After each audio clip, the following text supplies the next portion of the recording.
Saya mulakan dengan kisah Nabi Adam dan juga Sayyidatuna Hawa alaihassalam di dalam syurga. Pasal aurat lah ni, bukan cerita pasal mereka makan apa dalam syurga. Nabi Adam manusia pertama, Sayyidatuna Hawa manusia kedua. Laki-laki pun wajib tutup aurat, orang perempuan pun wajib tutup aurat. Bila baca tajuk ceramah tutup aurat, orang nampak perempuan. Sebab tu orang laki-laki keluar pakai seluar ketat, main bola pakai seluar pendek, dia tak berasa apa. Dia tak berasa yang tu dosa besar.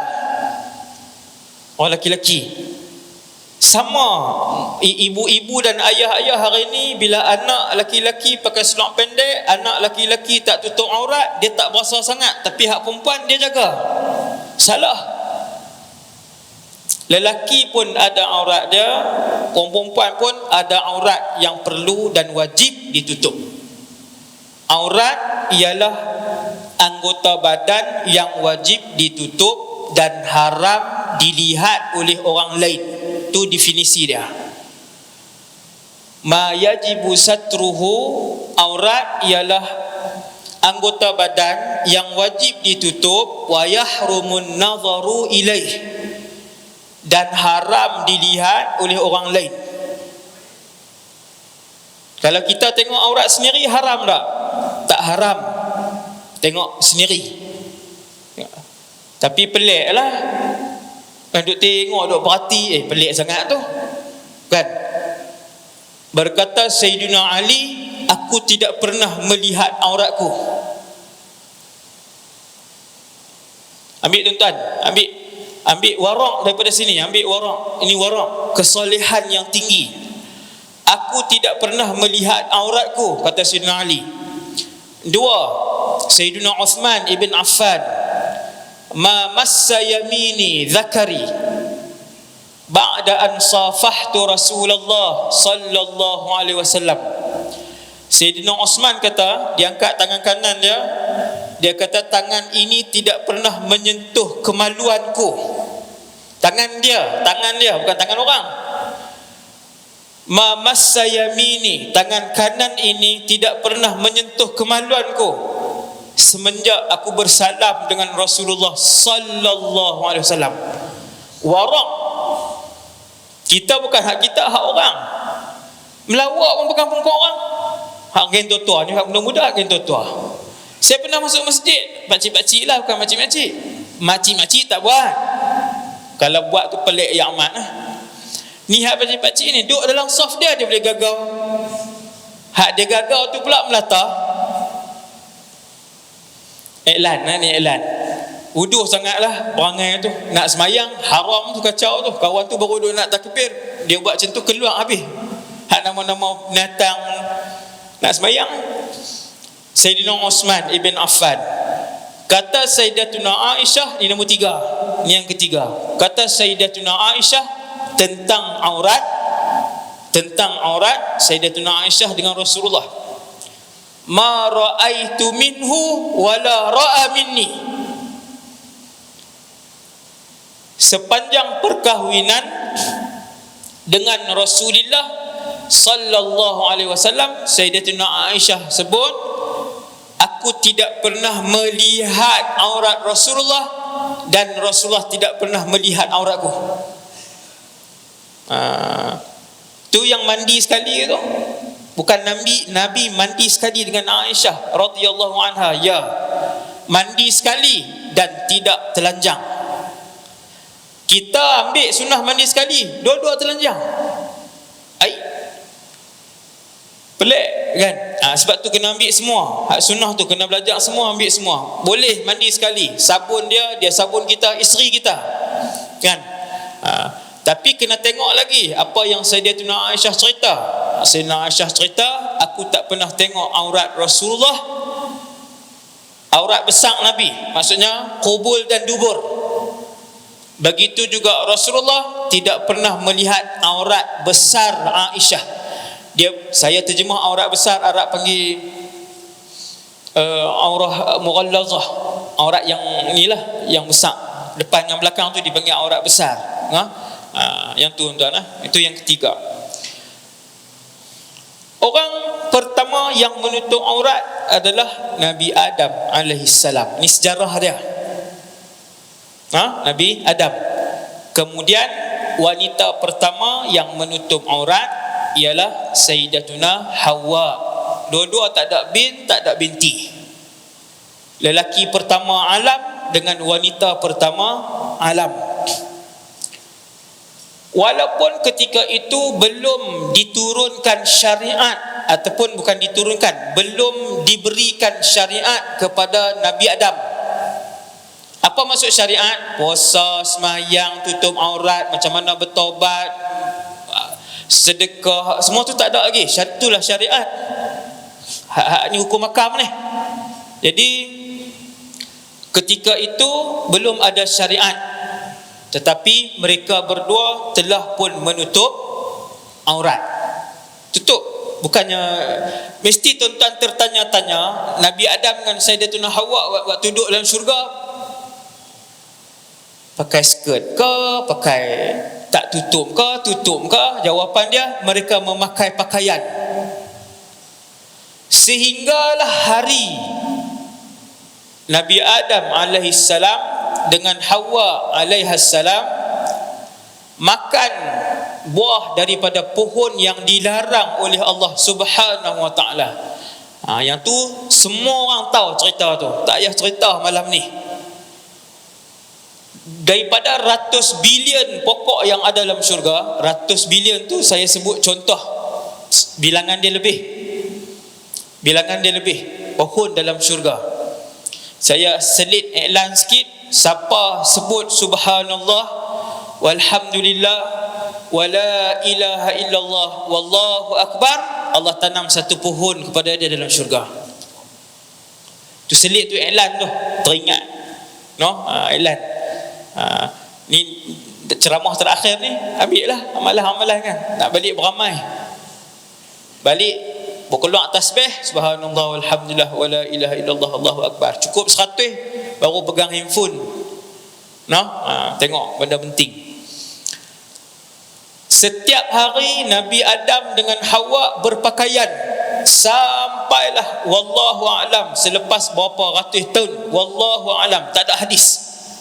Saya cari berapa ratus tahun, sampailah iblis sendiri goda, bisik kepada Nabi Adam, bisik kepada Hawa, bisik kepada Nabi Adam, bisik kepada Hawa. Tak jadi bisik kepada Nabi Adam, tak jadi, tak makan. Bisik kepada Hawa sekali, 2 kali, 3 kali, 4 kali, termakan bisikan. Bukan termakan buah lagi, bisikan tu. Jadi Sayyidatuna Hawa pun pujuk Nabi Adam alaihissalam. Tu cerita dia. Sayyidatuna Hawa pujuk Nabi Adam alaihissalam, kenapa Allah tak bagi makan sebatang pokok ni je. Tuan-tuan bayang tengok berapa ratus bilion pokok dalam syurga, semua boleh makan. Rasa dia sedap ustaz, rasa dia sedap. Makan buah pertama rasa lain, ambil buah kedua rasa lain.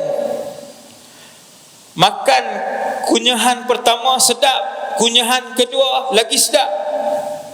Nabi Adam dah rasa, Sayyidatuna Hawa dah rasa.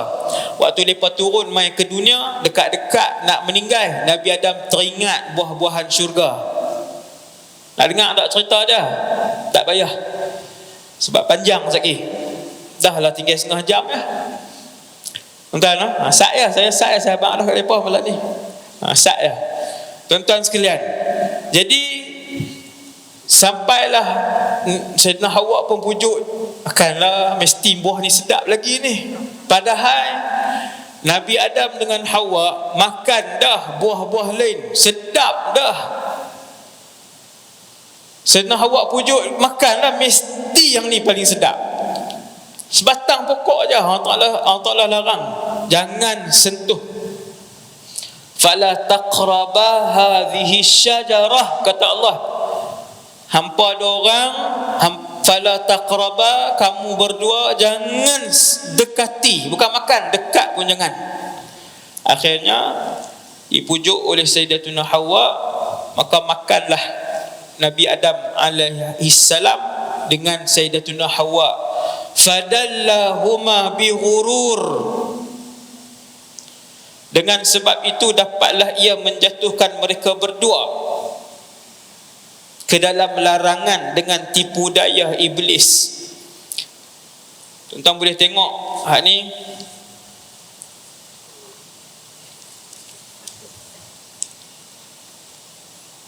Falamma dhaqa syajarah, setelah mana kedua-duanya itu pun makan daripada pohon yang dilarang oleh Allah, badat lahuma sawatuhuma, maka terlondehlah pakaian yang menutup aurat mereka.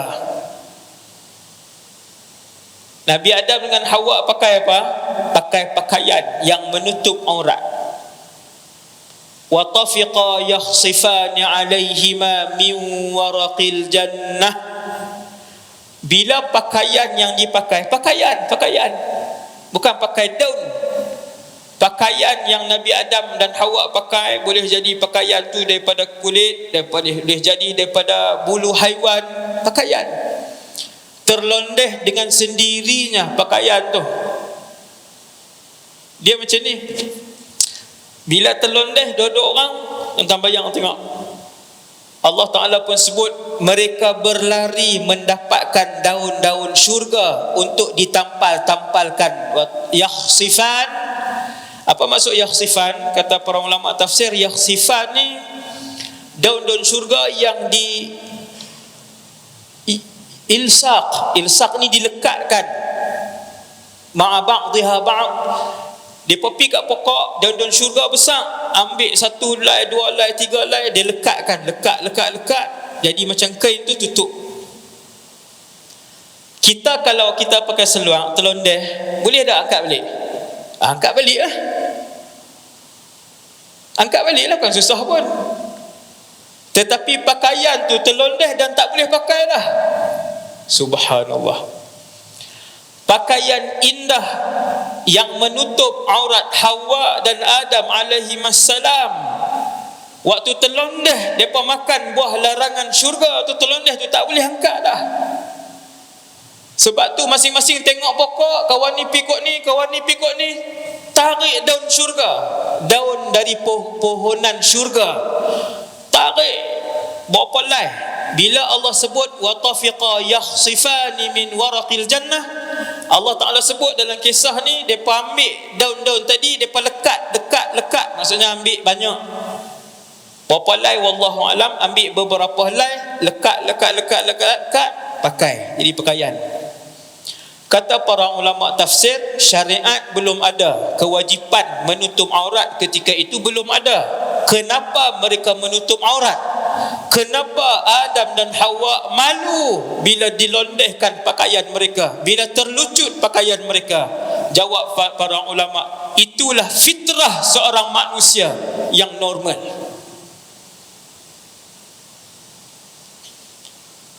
Fitrah asal kejadian seorang manusia yang normal, dia mesti malu bila dia tak tutup aurat dia. Apabila hari ini orang berlumba untuk dedahkan aurat, lelaki dan perempuan, bermaksud fitrah mereka rosak, jiwa mereka rosak. Ada sesuatu kerosakan yang berlaku dalam fitrah kemanusiaan mereka. Ini kalau nak dengar cerita manusia pertama, bagaimana tinggi maruah mereka, Adam dan Hawa bermaruah. Manusia itu asalnya diciptakan dalam keadaan menutup aurat. Ni bukan Islam pun kalau dengar. Bapa kita yang pertama, ibu kita yang pertama menutup aurat, dan mereka malu untuk mendedahkan aurat mereka. Kembali kepada fitrah. Itu yang dicerita oleh para ulama, yang difahami daripada ayat Quran ni.